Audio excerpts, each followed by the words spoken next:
Hello and welcome to today's Heartlift with Janell. I'm Janell, your guide for today's remarkable conversation with best-selling author, international speaker, and host of the Pray Everyday podcast with over 5 million downloads, Mary E. DeMuth. I'm so excited to have Mary here. Mary's newest book, hot off the presses, Restory Your Life, How Jesus Reframes Your Past, Rewrites Your Present, and Redefines Your Future, released into the world in March, which, as of recording today, we are still in March.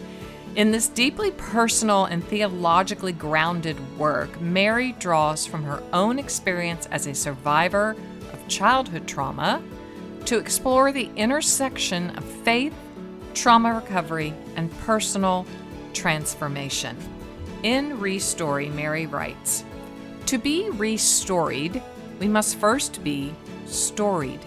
We must look behind and uncover what once was so that we can discern turning points and the kind of work the Lord wants to do in our lives. We have a past. We live in the dynamic now. And we have a future. Unearthing our lifelong story is a daring act. Why? Because though that story can be painful, God is in the midst of every scene, and retelling it to ourselves means we treasure hunt for His ways. As Oswald Chambers notes, God is the leader of our stories. In recounting our stories, Mary writes, we also help our mental health.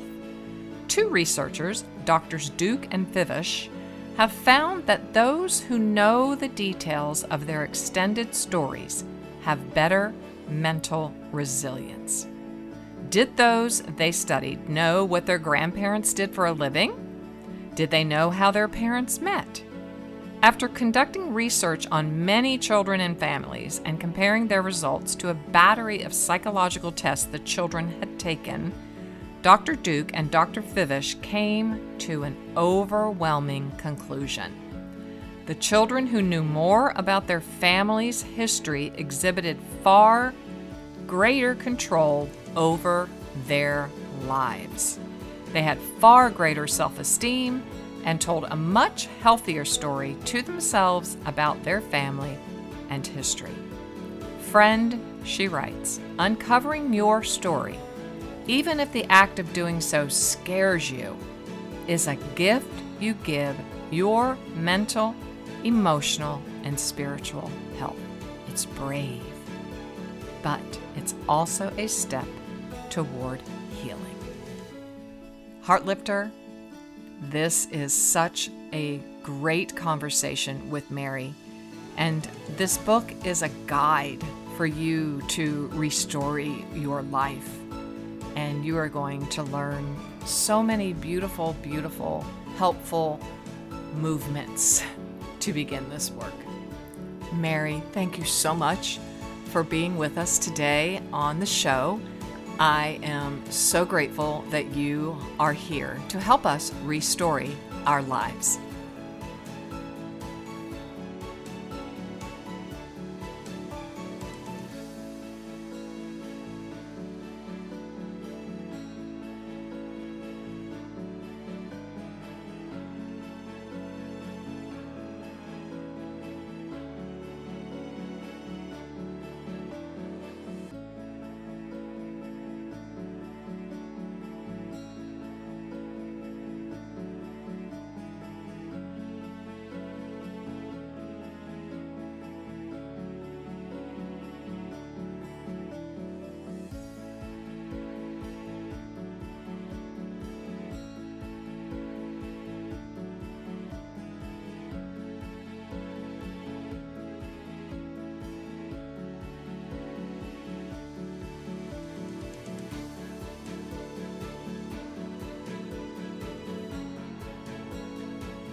So, right here from the get, we're just going to dive in deep, kind of boots on. You know, what does it mean to restory as opposed to relive? Right. So I've been on this journey of healing a really long time. You have. And there was, just like any person that's experienced trauma, there was a very large swath of time where I lived with the identity as a victim. And I got attention for that. And it Ah. wasn't, like, I Hmm. don't know that it was like I was trying to get attention. It was more like I just needed love. I needed to work through Yes. this. Yes. And so I'm not being mean to myself by saying that. It's just that's the reality of what it was. And then there was Oh, this yeah. season of a long slog of healing, and I'm still on that, to be honest. But Mm-hmm. eventually the Lord and I had a wrestling match about I had a branding statement called "Live Uncaged," which made a lot of sense. Like God sets us free, right? Yes. And we've been in a cage, we've been set free. And but then I just felt like, no, wait, there's more to it than that. There's more to it. And Mm-hmm. I started praying, and he dropped in the word restory into my mind. And that idea was that there was this the image he gave me, which is on the book cover, is a Yeah. paper airplane or a paper bird of there's a forward momentum to that restory. So I was healed to become a healer. I was set free to be an emancipator. I Mm-hmm. went through muck so I could get into muck with other people. There's a so what to your story. So Yes. that's the forward momentum. And you know that you've quote unquote arrived when you begin to see your story as fodder to help other people. Yeah. And the double blessing in that is that when you begin to help other people, there's so much life and joy that happens. Mm-hmm. And I can't even describe the joy that Hmm. happens. So Hmm. I don't know. That's kind of where I've landed with that. And in terms of not reliving versus restoring, it's like a transformation that Hmm. moves outward rather than a transformation that moves into belly button gazing and you're only thinking of yourself. Right. So you write right away. I just couldn't even get beyond the beginning of your book. You tell us in chapter one to map your own story. And I love Oswald's quote here, Oswald Chambers. Faith never knows where it is being led. Mm, We really want to know. I really want to I know. really want to know. But it loves and knows the one who is leading. And I love Mhm. the positioning of Oswald's words here right in the beginning because I do think that we all want to know.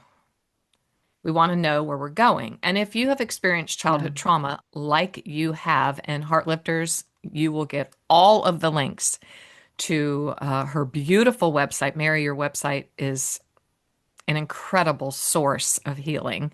Mm, And there are videos and all your story is there. So as much as I honor your story, I want to, you're here with us in your presence is with us. I want to really dive into how this book is going to help us. And I think that the critical part of that is we need to love and know the one who's leading. And I wonder yeah. if I feel like I've witnessed your journey. I've watched you for decades. You're just someone I've admired as an author and a writer and a storyteller. And I've read your work and I've watched you, from afar of branding and all of the things that authors do. We watch those things. We watch people evolve. Mhm. We get excited. We get sad. I'm like, why? I want Mary's work to get out there. She's so amazing.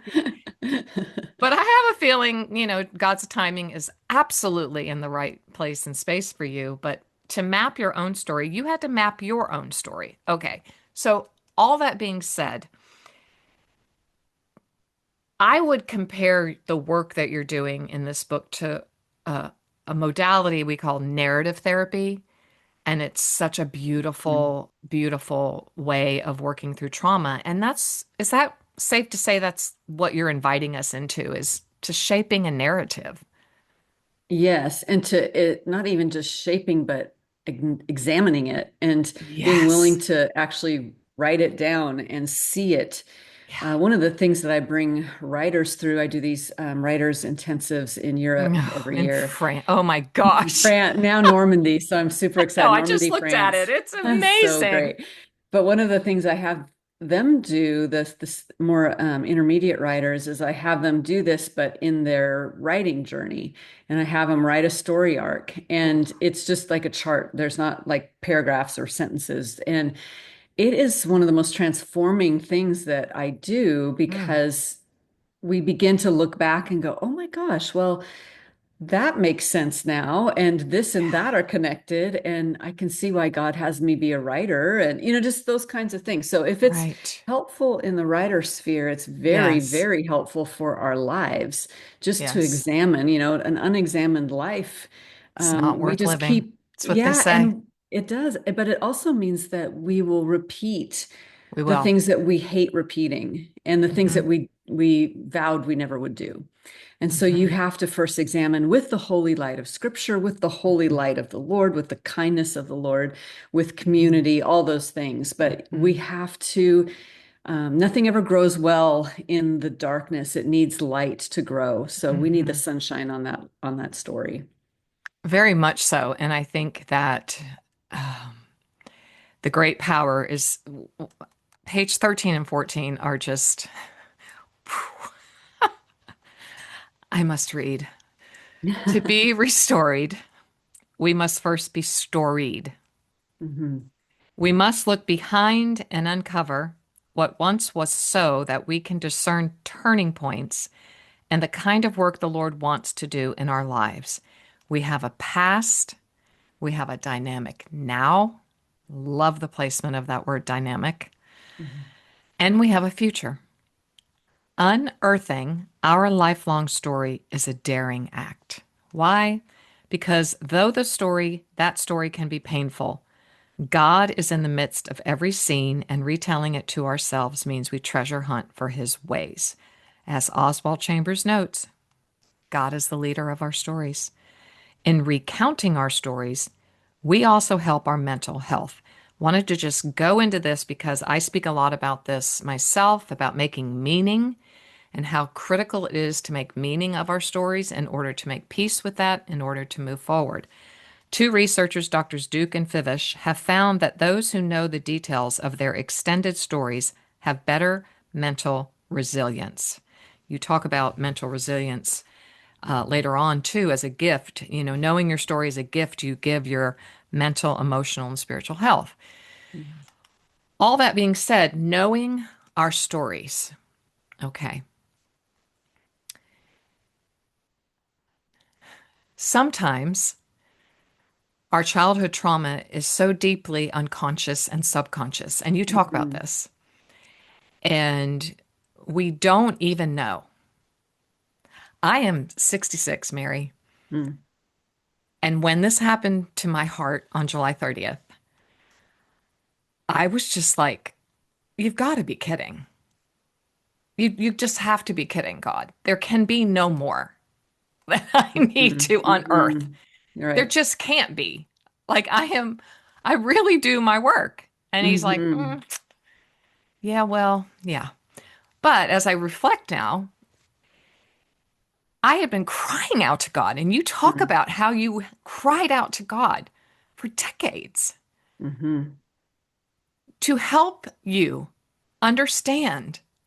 Way before he said, let's restory, just help me understand. And I was like, God, I don't know why I can't change this or move forward. I don't know what it is.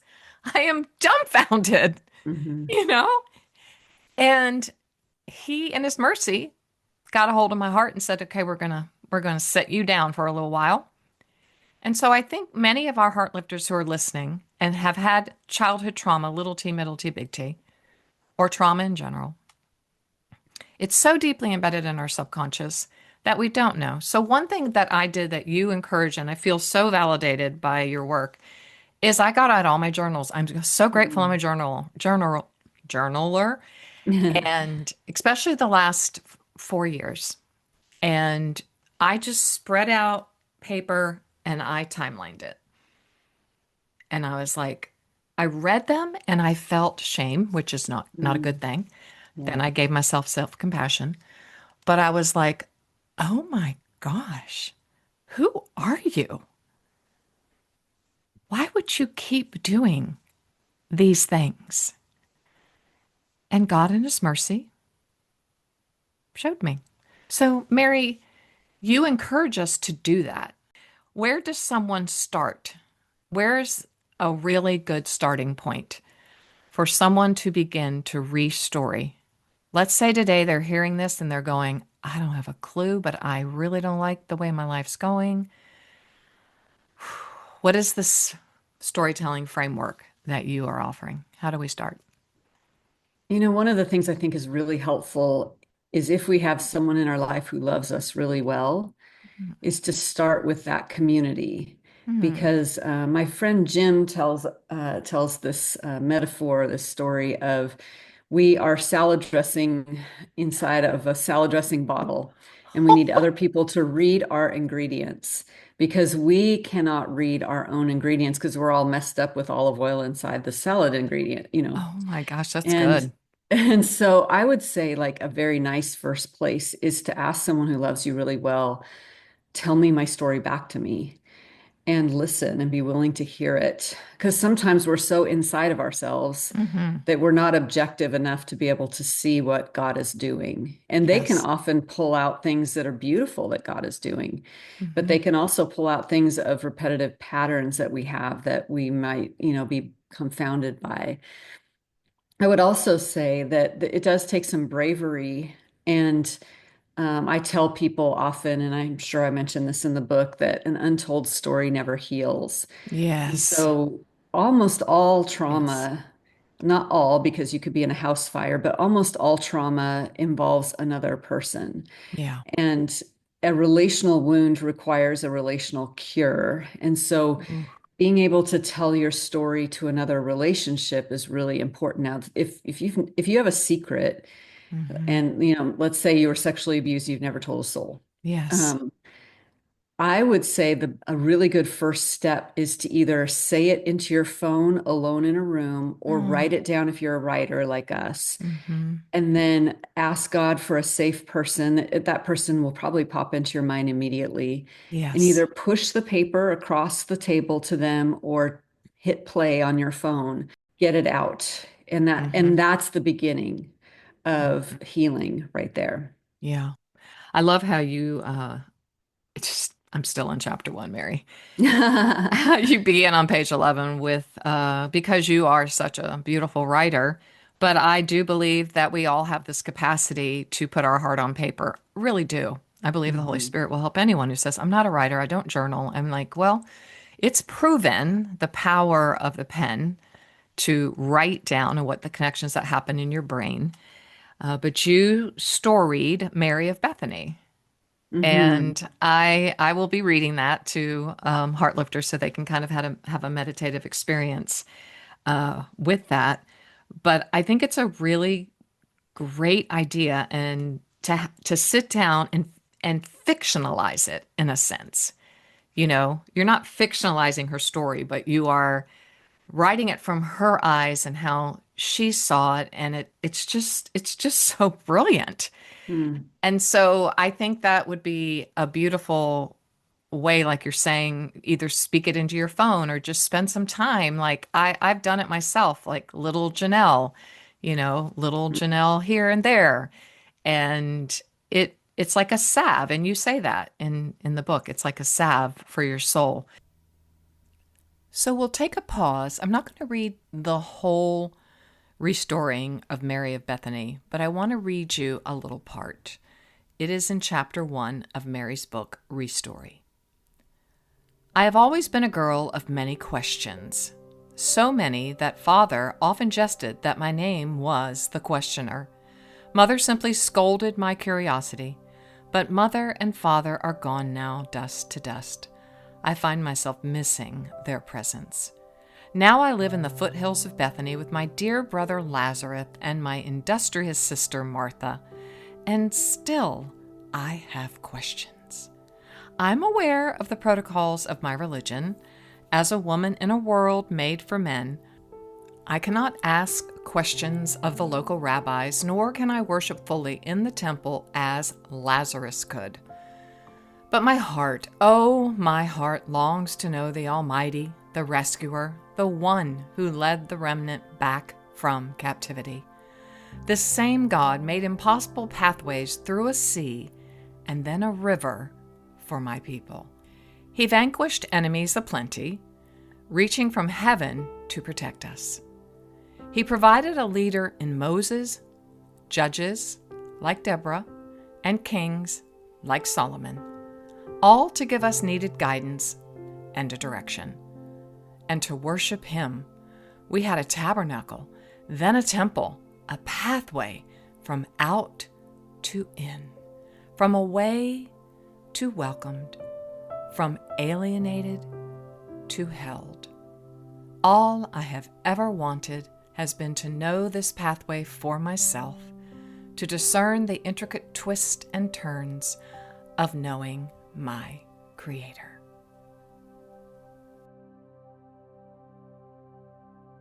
You had friends do that for you, and they unearthed some really, really fun things about you, which I loved, which was the emancipator part. Like, that was just so fun. So I encourage everyone to, read Mary's story in this book, because it's a blueprint. It really is just a blueprint. And you're such a master storyteller. So you say, when we keep our stories locked within, when we push them down deep and opt for a facade of normalcy, we don't grow. And I would say we even... Yeah, it festers a bit. Fester, thank you. That's a good word. Yeah. It festers like a nasty wound. Yes. We certainly don't restore our lives. Instead, we tend to relive what's been done to us. We repeat what we don't process. An untold story often tell people never heals. We see this in generational sins and struggles. Thank you, Mary, for bringing that into the work. If one parent was yelled at as a child, her tendency may to be yell at her kids. But if she dares to let out her story and make meaning of it through the insight of others and the wisdom of God, she is far more apt to parent differently. Self-editing your story doesn't eliminate it. It turns it into a monster screaming to come out in unwanted behavior. I think people could go to therapy for 12 years and not have that said to them. Self-editing your story doesn't eliminate it. Where'd that sentence come from in your life and in your journey, Mary? My gosh, I think it's just by experience. And, I do think, like, especially go back to me parenting my kids. Yes. My examples were predatory or complete and utter neglect. So, we do what we see. We don't do. And I was reading all the books. I was like, I got to become a good parent because I don't know what I'm doing. And I would cry all the time and ask Jesus for help. That was my parenting method. Same here. And so, but I would have these things come out of my mouth that I was like, I swore I wouldn't do that. Or it would be this inaction, which was even harder for me because I never literally did not experience being consoled as a child. And so I had to like preach to myself. So one of my children would come to me with a scraped knee. And in my mind, I would coach myself and I would say, yes, I know your tendency is not to do anything. They should just be strong like you were. Buck up, baby. Yeah.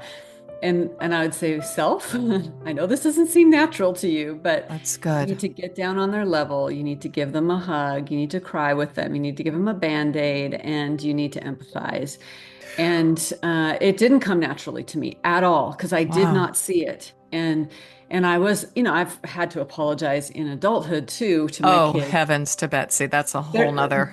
I've done it so much. They're like, would you stop? I know. Well, I'm still Mom. repairing. So it's like, yes. Plus I was so evangelical. So there we go. But anyway. Yes. Yeah, I have that too. So yeah, I mean, I had to do a lot of apology. And that was also part of my parenting strategy was I knew how broken I was. And I also knew what it was like to live in a home where an adult never was at fault.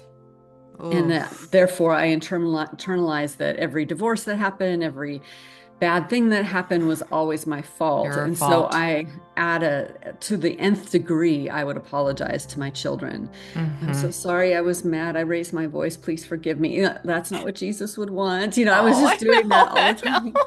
I really understand and feel you. I love it. But I didn't want Uh, them to feel like my anger was yeah, their personal. fault. Hmm. Like my anger was my own issue. I And know. I mean, They're sure, children, they're babies, you know. as a parent, we're going to get exasperated. So let me We just say are. that, And like we will be angry, 100%. but we Yes, can be angry and not 100%. sin, right? Yes, Exactly. yes. For So sure. it is part of parenting, but that's maybe a concrete example of how I kind of faked it till I made it, so to speak. How they do in Yes. venture capital things, like new Yes. startups, they're like, we're going to do iteration 1.0 and then 1.2 and 1.3. So I was definitely trying to get to a better iteration of my parenting, slowly evolving through it. Yes, and then yes, I mean it's evolving to grandparenting now. So it Hmm. is an evolution. It is a constant growing experience. Michelangelo said, always learning, ancora imparo. I will always be learning. Might not like it, like I said, like you got to be kidding. There's more to go here. But I love the fact that you implemented such beautiful self-talk. Like that you just opened up a whole way of moving forward to Restory first in your thought capacity, right? I mean, what a beautiful image. Because, like yourself, I wasn't nurtured. I mean, my mother was one of the first women Marines. My father was an alcoholic. It was like, Hmm. woohoo, Yeah. buck up, Woo. come on, semper Interesting fi. combination. Yeah. Exactly. He was a Marine too, but yeah, it was like semper fi, baby. Make those hospital corners on your bed and go to school with while you're sick. But Yes. it's Yep. like I love the image, and I think it's a practical takeaway right now to just because I do it all the time. It's like self. I love that you gave and you can give yourself a name. Like that's narrative therapy. You can name yourself something endearing or just self. You need to kneel down. You need to put a band-aid on. I mean, that's methodical. Hmm. Where did Mary, you're just a wonder. Like, aren't we a wonder? Like how are we even here? I just think it's just give God praise right now for how he enabled you to live through what you lived through and to be here today to and be offering us, you know, your story so that it informs our story. Well, I appreciate that. I recently had a meal with a new friend, and she said, Oh. something like, I want what you have. You have Oh. this connection to Jesus that is very intimate. And I thought about that a long time because I was like, well, what kind of steps can I give her? And like, I I read my know. Bible. I don't know. Exactly. But then I thought about it, and I think it's because of my story, which I now thank the Lord for. I didn't always thank him for No. it. It caused in me a desperate reach. And so Yeah. one of the things that happened, I met Jesus at 15.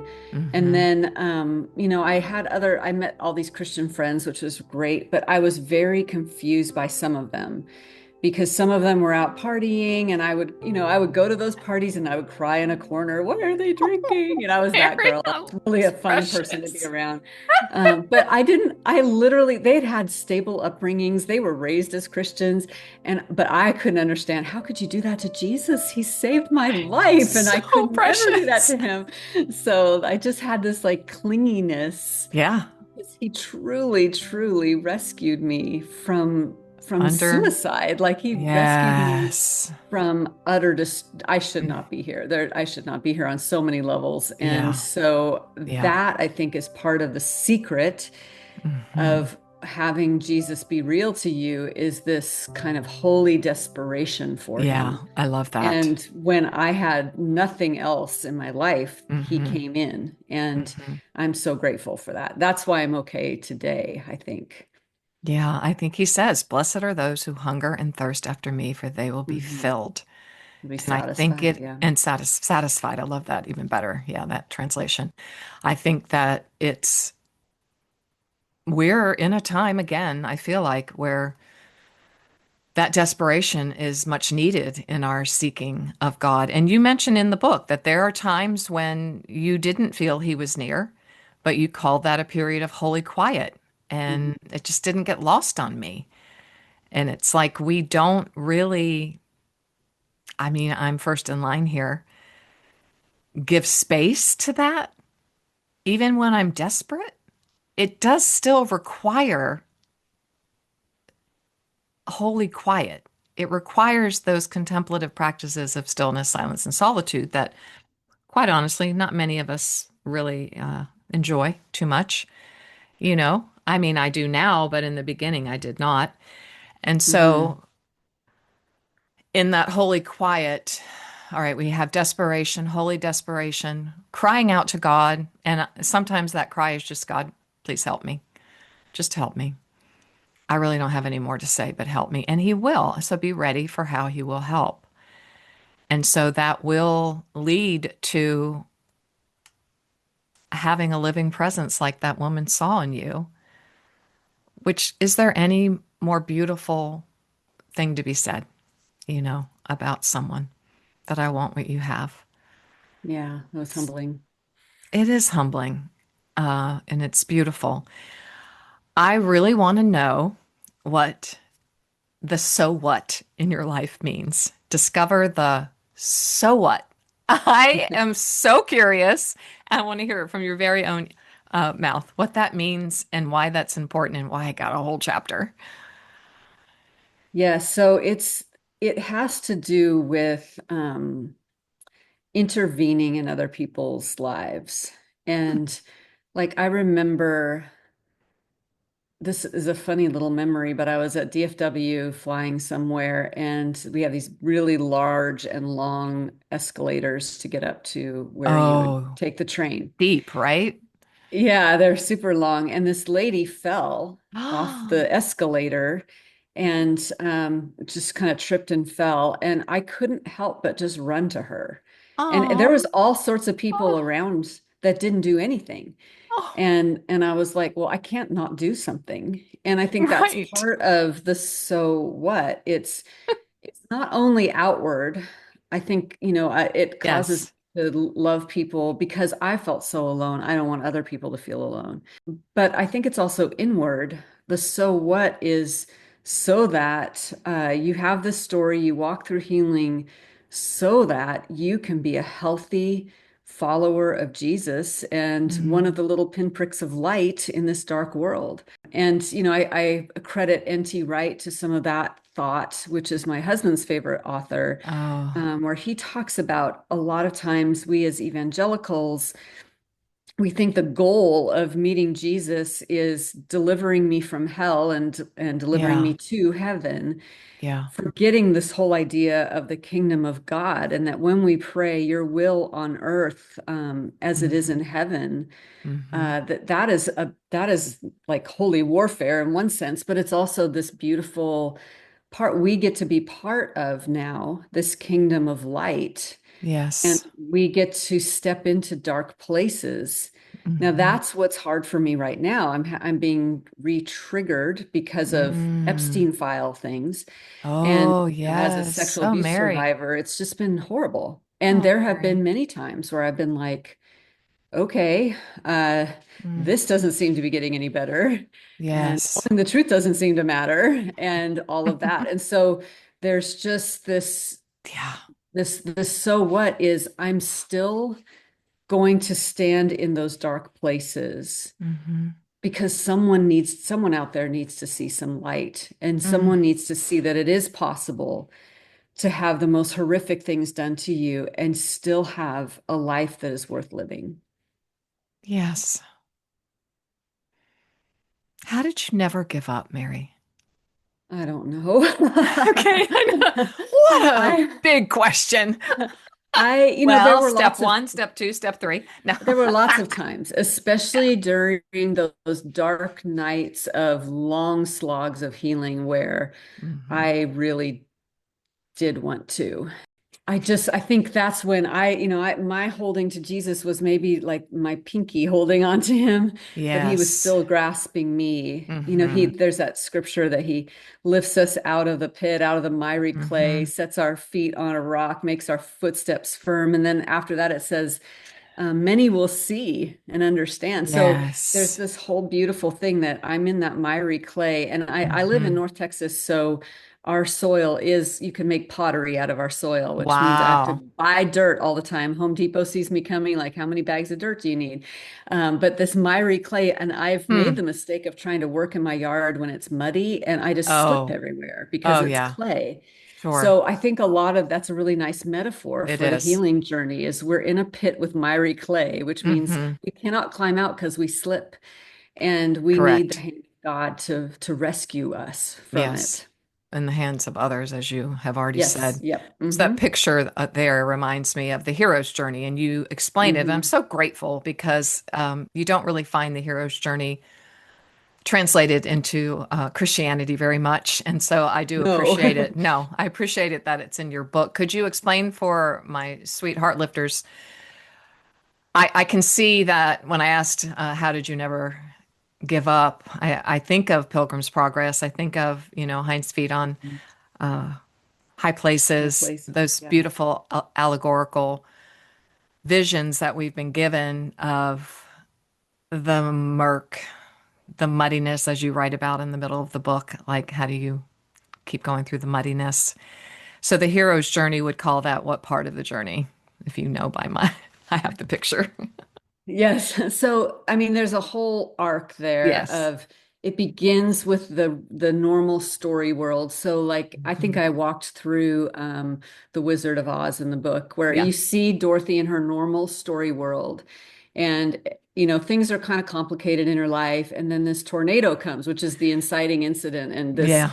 like the hero begins the journey with some sort of horrible thing that Yes. happens. Yes. And then after that is when they meet their mentors and they meet like these companions along the journey. Hmm. And so for me, I think that's so beautiful. It is. And God does bring those kinds of companions, the He does. scarecrows and the cowardly lion and all of that. Tin Man. And yeah, Exactly. the Tin Man. Yes. And in even Galinda, like you see like all of these people that help Dorothy, but then she's got to face all of these like traumas and trials Hmm. and then it circles back around to Hmm.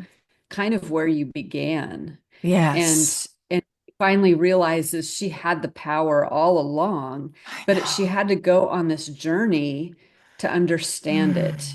and to Yeah. discern it. And so you can do that with a lot of like Star Wars movies are really good for this, Hmm. and Lord of the Lord Rings of is the really good. Rings, I was gonna say. Yeah, Yeah, they like fall within the hero's journey really lovely. they do. Exactly. And we all have a hero's journey. We really all do.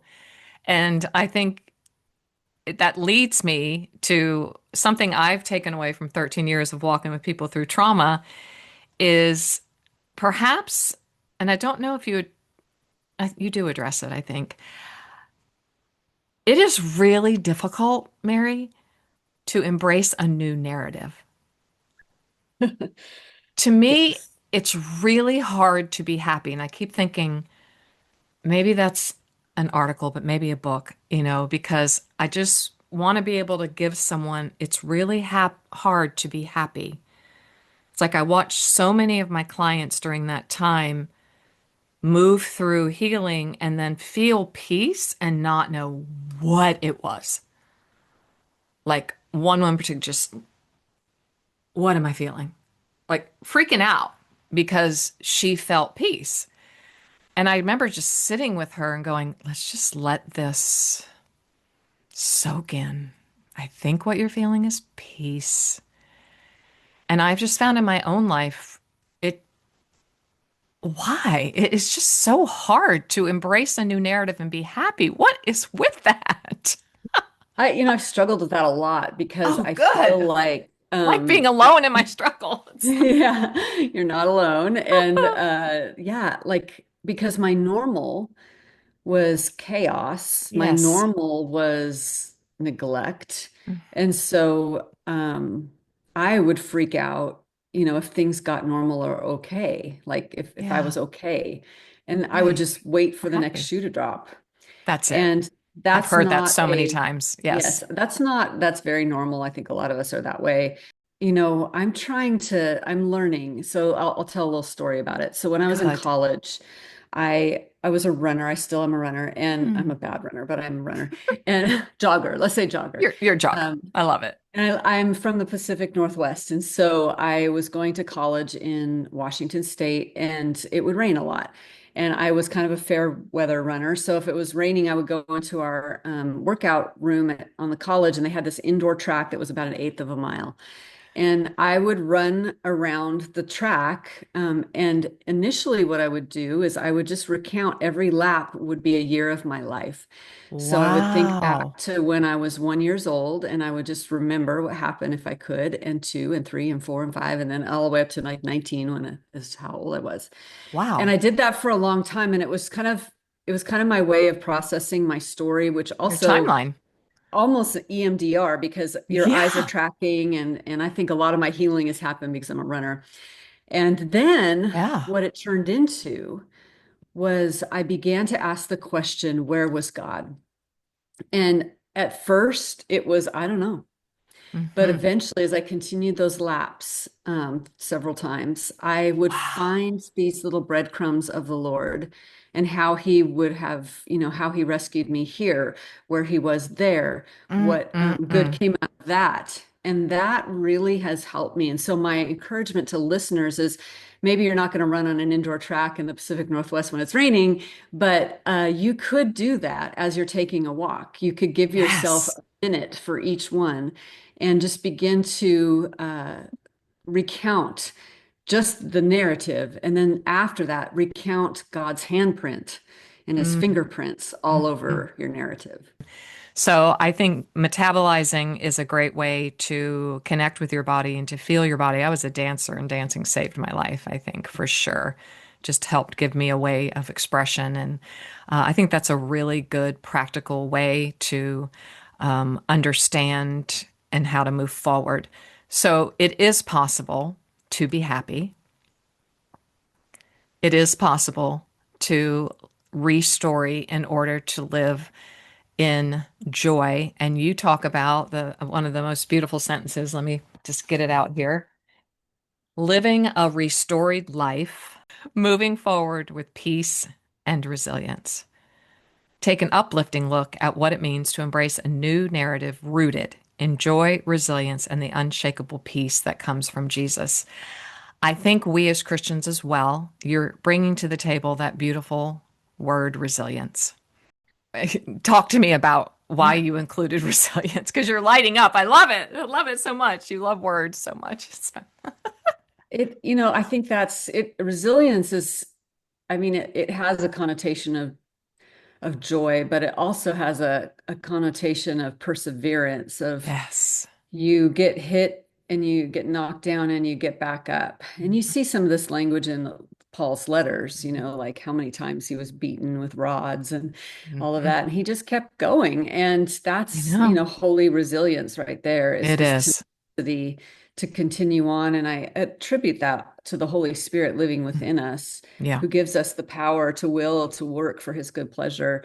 Hmm. And I am always still very fascinated, and I have a daily podcast called Pray Every Day. You It's been do. going on about Mm. 8 years now, and oftentimes while I'm praying, I will just be like astounded again that I am a temple of the living God, and the Holy Spirit lives within me. It just freaks me out in the best possible way. Like, what is this? Like, What?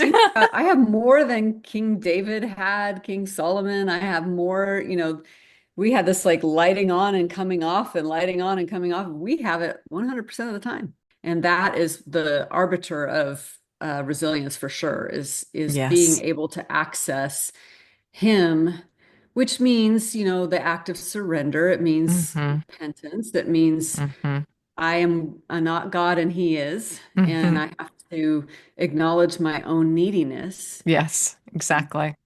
So that's part of it. Like, it's not just natural, you have to want it. And my husband often says that one of his preaching points is that Christianity is not passive, it's active. It is. And I say this too, that you cannot passively heal. You really do have to want to, Yeah. and you really have to pursue it.